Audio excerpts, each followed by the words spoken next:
Sikap dan dukungan Amerika Serikat, AS, ke Ukraina dalam perang melawan Rusia, dilaporkan mulai mengalami perubahan. AS yang sebelumnya menyatakan akan terus mendukung Kiev lewat bantuan militer dan hal lainnya, kini disebut-sebut mulai mempertimbangkan opsi agar Ukraina mau mengadakan perundingan damai dengan Rusia. Laporan NBC melansir, para pejabat AS khawatir Ukraina akan kehabisan pasukan, sementara Rusia tampaknya memiliki persediaan perang yang seperti tidak ada habis-habisnya. Wacana untuk menyarankan Ukraina menyerah dan mulai berunding damai dengan Rusia ini dimulai karena meningkatnya kekhawatiran di kalangan pejabat Amerika dan Eropa kalau perang telah mencapai jalan buntu.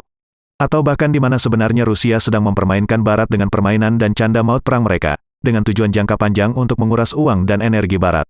Rusia memang sedang bermain api, akan tetapi mereka sangat dapat mengendalikannya. Perang akan dimenangkan oleh siapapun yang mampu bertahan paling lama, kata para pejabat Amerika kepada media.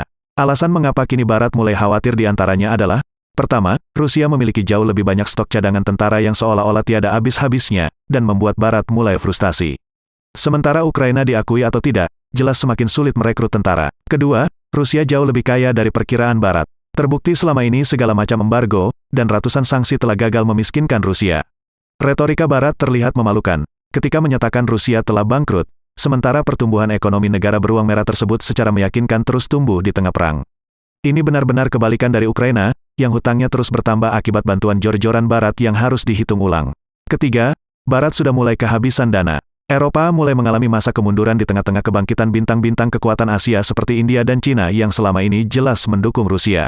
Keempat, serangan Hamas ke Israel yang menyulut api perang di Timur Tengah, benar-benar membuat Amerika sebagai donatur terbesar Ukraina telah berpaling hampir sepenuhnya membantu Israel. Jelas sekali Amerika tidak mungkin mengabaikan Israel meskipun Israel adalah anak nakal yang paling sering melawan Amerika. Ukraina bukan apa-apanya Amerika jika dibanding dengan Israel sebagai anak emas. Kini para pejabat Amerika itu berpendapat, sebesar apapun bantuan Amerika dan Barat kepada Ukraina, hal itu terbukti selalu sia-sia karena Ukraina tidak memiliki kemampuan berperang yang mumpuni untuk melawan Rusia. Jadi kini mereka menyarankan agar Ukraina menyerah dan menerima saran perdamaian. Jika tidak, cepat atau lambat Ukraina akan semakin terpuruk ke dalam kekalahan.